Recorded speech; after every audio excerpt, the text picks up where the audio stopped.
Bendele TV, Basango ya Mboka. Bendele TV, Gonga ya Sango Ekoki. Bendele TV, Sango ya Yambo Pona Congo. Bendele TV, Pona Congo. Abonnez-vous.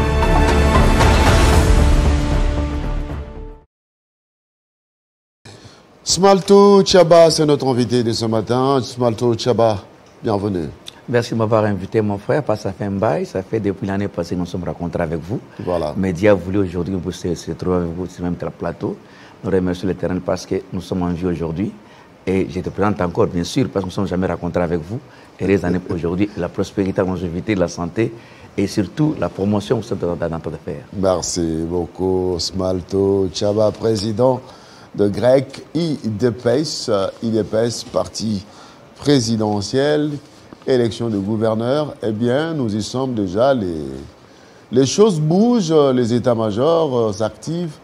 Eh bien, élection de gouverneur, opportunité et faisabilité, c'est la thématique de ce matin.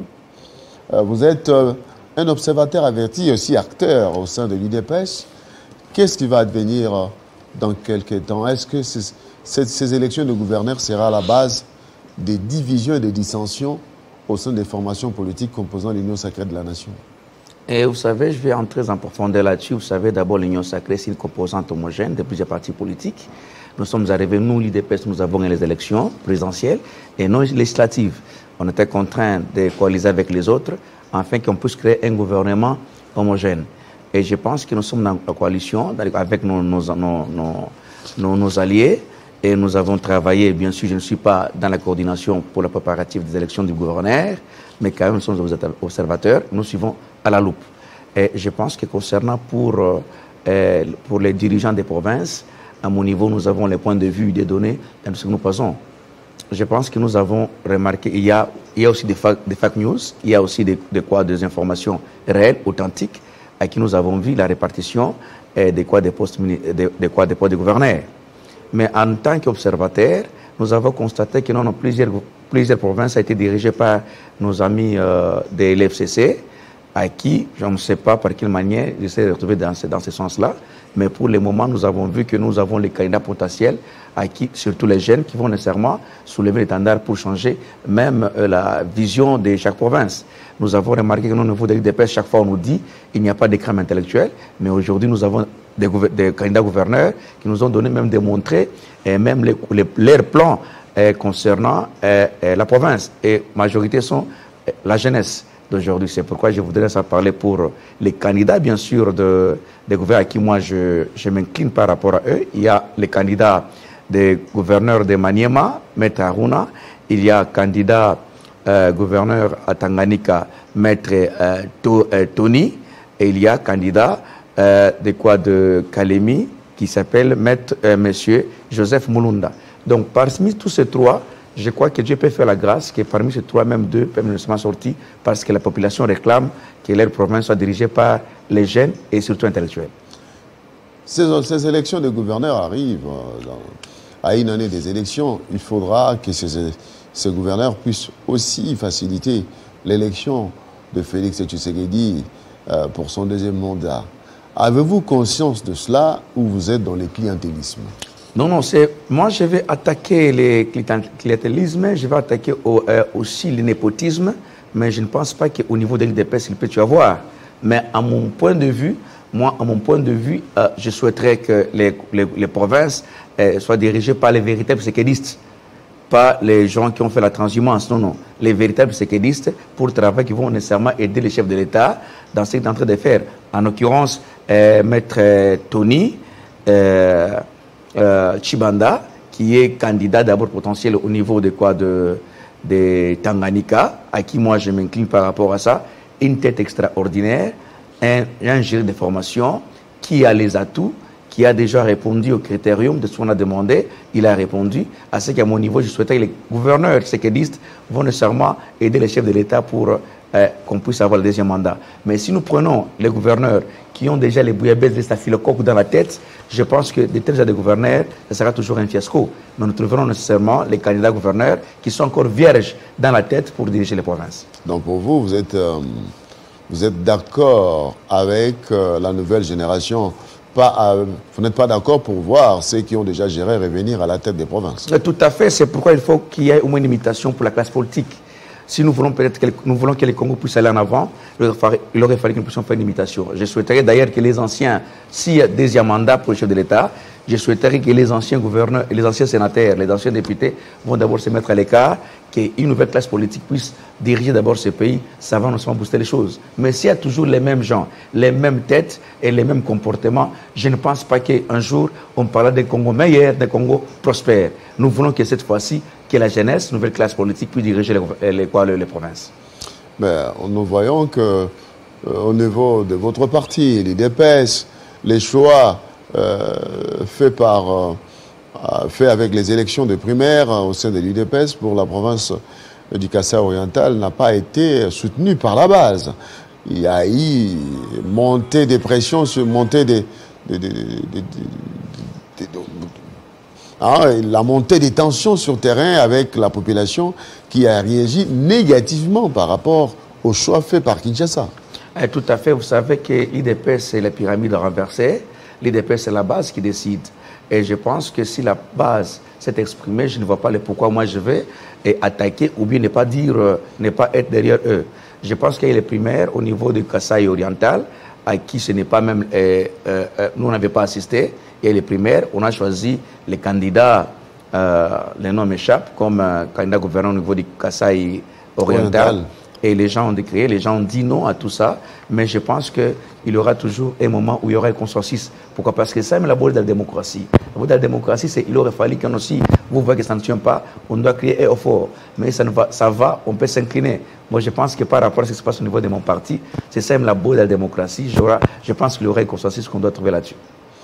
Ce n'est pas là, ça ne démontre pas le manque de cohésion et le manque de l'unité qui règne au sein de l'UDPS? Non, je pense que dans chaque parti politique, même à l'église, même dans la société, il y a toujours les extrémistes.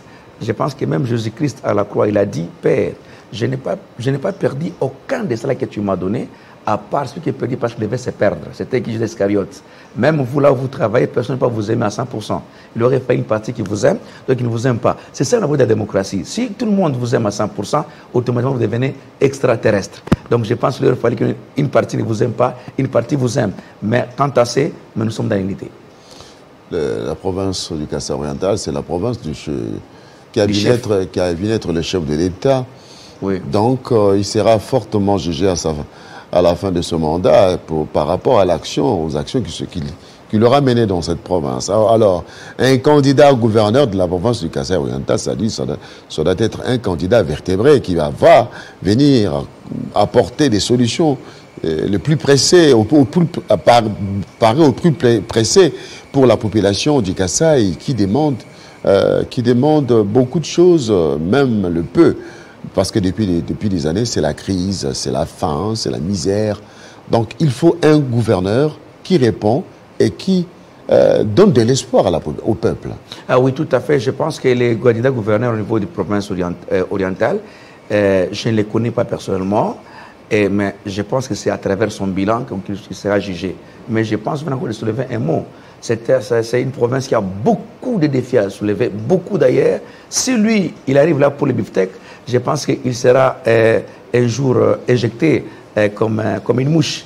Alors, la raison pour laquelle je profite pour lui dire, monsieur, vous êtes candidat au niveau des provinces orientales, là où il y a beaucoup de problèmes, beaucoup de défis. Alors, le moment est arrivé, au cas où Dieu donne la grâce que vous soyez gouverneur des provinces orientales, vous devez nécessairement répondre aux aspirations de la population. Si vous ne répondez pas, je pense que vous serez encore comme les gouverneurs les plus médiocres Ngobila et Kinshasa. Parlons vous avez parlé du renouvellement de la classe politique. Mais ce renouvellement ne vient pas du tic au tac. Même les jeunes qui doivent aujourd'hui briguer le mandat comme gouverneur de province doivent être les jeunes qui le méritent. On ne va pas mettre un jeune parce qu'il est jeune, voilà, parce qu'on doit éviter les anciens. Vous avez parlé de la province du Maniema, vous avez parlé des Tanganyika. C'est pareil, nous avons vu dans la province de la Chopo, il y a des candidats, ainsi de suite.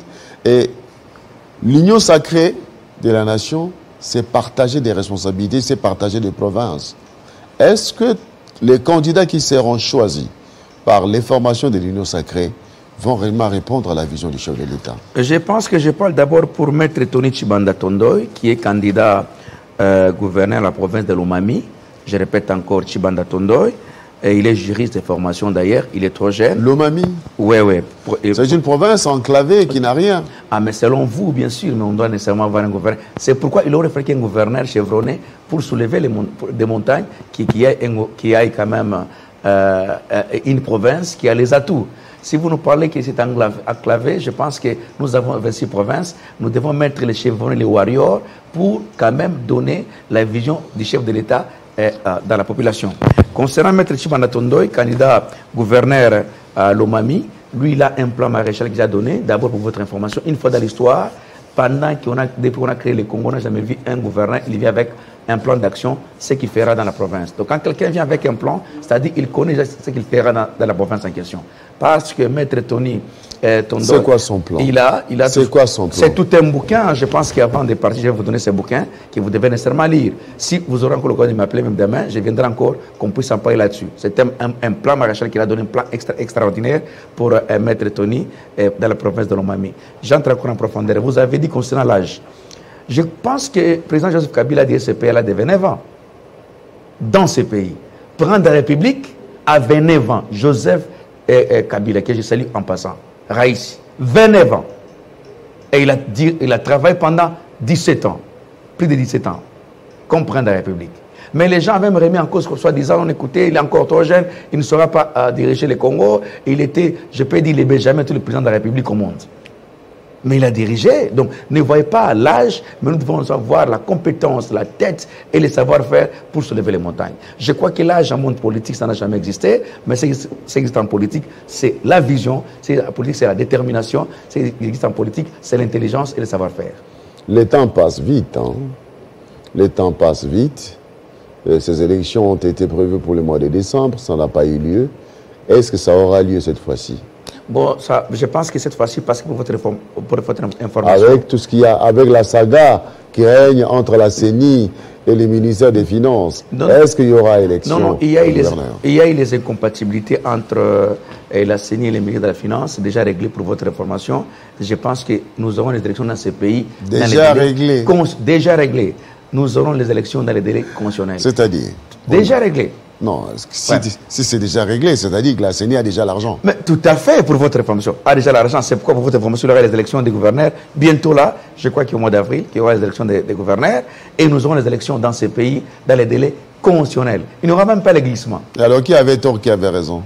Non, je ne suis pas le porte-parole de Nicolas Kazadi ni de la CENI. Oui. Moi, je parle comme observateur. Comme observateur. Oui, oui. Mais déjà, la situation a été trouvée. La solution, déjà trouvée là. On ne peut pas faire les débats, d'autres débats, que les gens puissent en profiter.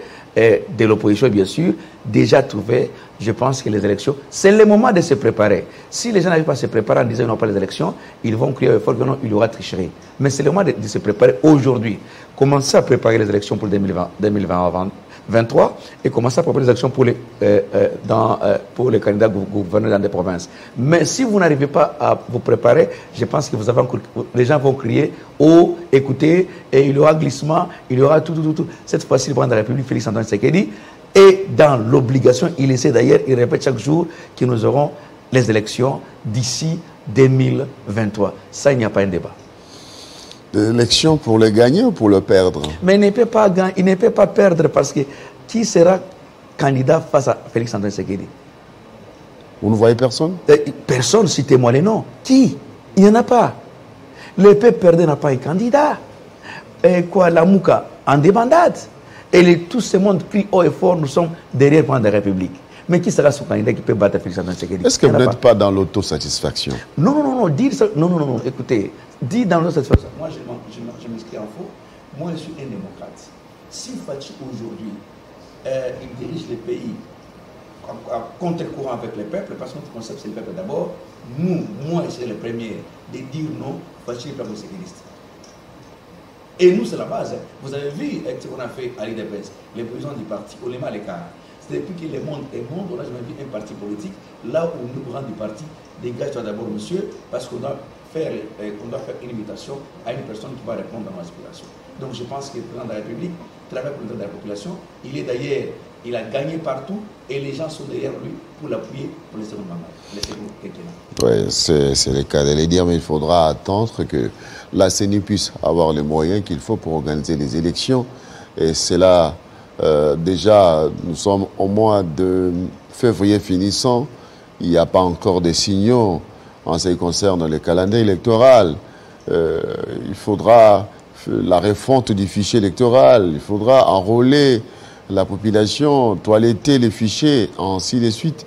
Donc, je pense que nous avons la responsabilité d'organiser les élections et de maintenir le cycle électoral qui a débuté en 2006, en 2011, en 2018, consacrant l'alternance politique avec l'arrivée au pouvoir de Félix Antoine Tshisekedi Tshilombo comme président de la République.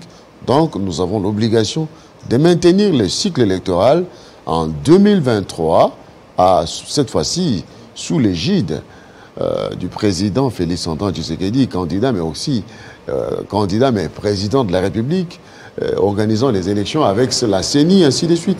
Donc, c'est ça aussi la vie de la nation. Mais dire qu'il n'y a pas un candidat devant qui peut faire face à Félix Antoine Tshisekedi Tshilombo, ne pensez-vous pas que ça un peu minimiser les adversaires et ce qui n'est pas bon quand on est en compétition? Non, je pense que vous êtes un grand journaliste, on n'est pas commencé votre métier aujourd'hui, je vous connais comme professionnel. Je pense que même votre intérieur, votre conscience vous dit ceci, Fachi aura deuxième mandat, c'est constitutionnel. Vous savez voir mon intérieur? Oui, votre conscience d'ailleurs, en vous regardant, ça vous dit que Fachi aura deuxième mandat, et c'est constitutionnel. Ça, il n'y a pas de débat. Quand je parle qu'il n'y aura pas un Kaïré... Et si c'est le contraire? Non, ce ne sera pas le contraire. Même les Satans qui ont carrément laissé que Fachi aura le deuxième quinquennat. C'est pour dire, quand moi je parle que Fachi n'aura pas un challenger devant lui en 2023, je sais comment se compose la terre politique. Et vous-même, vous le savez vous aussi. Il y a à tout moment des changements de face, la transhumance, à tout moment, il y a toujours des bouillabaisse. Mais comme il n'y aura pas un candidat sérieux, moi je répète encore, je m'assume en tant que démocrate, je pense qu'il va gagner les élections haut la main. Là, il n'y a pas à faire problème là-dessus. Il aura le deuxième mandat et il va encore travailler dans les bonnes conditions. Il va gagner les élections haut la main, tout à fait. Et il y aura des contestations de l'opposition pour n'avoir pas entériné la démarche de la mise en place des animateurs de la CENI. Et ça sera de contestation en contestation. Mais des contestations, ça n'a pas commencé ici en RDC. Même dans le ciel, il y avait les contestations entre les Satan et Dieu.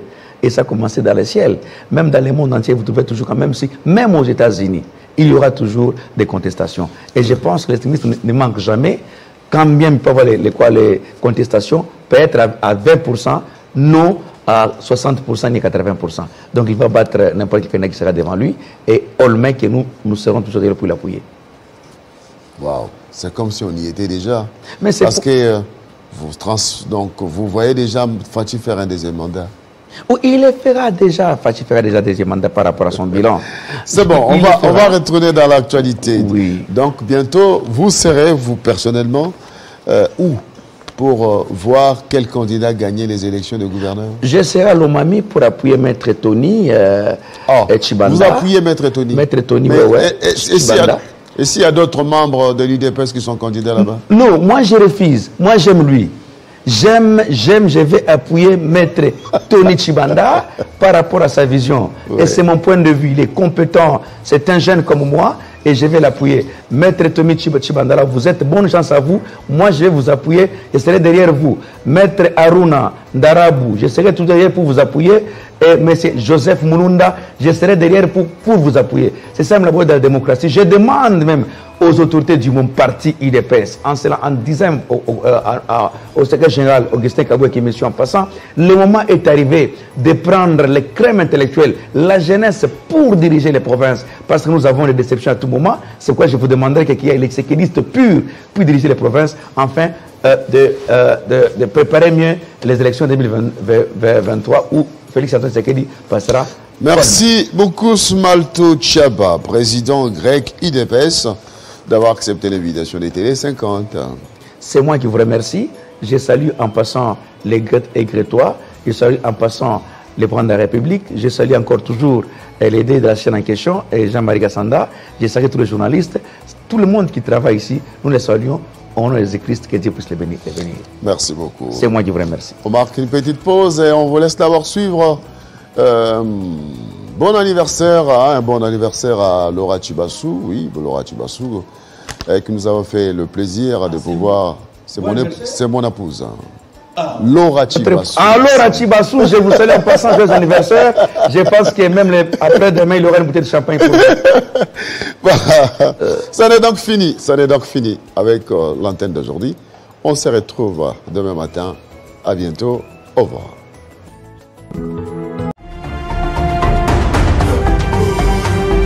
Bendele TV, Basango Yamboka.